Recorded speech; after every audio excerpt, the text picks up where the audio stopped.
MQM में शामिल धड़ों में दोबारा दरारें पड़ने लगी। मुत्तहदा पाकिस्तान के मुल्क में मौजूद तमाम ग्रुप्स में इंजमाम के बाद एक बार फिर इख्तलाफात जन्म लेने लगे। पार्टी के कुछ सीनियर रहनुमाओं ने माजी में पार्टी क़यादत के खिलाफ सख्त बयानबाजी और महाजिर वजूद को दफन करने जैसे बयानात देने वाले रहनुमाओं को MQM में वापसी के साथ साथ आला ओहदे देने पर शदीद बरहमी का इजहार किया। साबिर मेयर कराची वसीम अख्तर और सीनियर रहनुमा ख्वाजा इजहारुल हसन समेत चंद दीगर राब्ता कमेटी के अरकान भी पार्टी के कई फैसलों पर नाखुश दिखाई दे रहे हैं, जिस वजह से इन रहनुमाओं ने पार्टी छोड़ने पर भी गौर शुरू कर दिया है।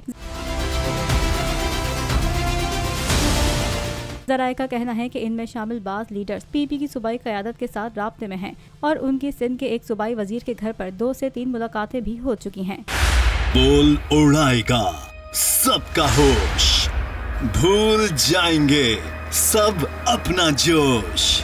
देखिए पाकिस्तान की सबसे बड़ी PSL ट्रांसमिशन सकलैन मुश्ताक, रमीज राजा, सुहेब अलवी, जमील फारूकी और फहीम खान के साथ खेल का जुनून रोजाना रात 11 बजे सिर्फ बोल न्यूज पर। सब्सक्राइब करें और बेल दबाएं ताकि कोई खबर रह न जाए।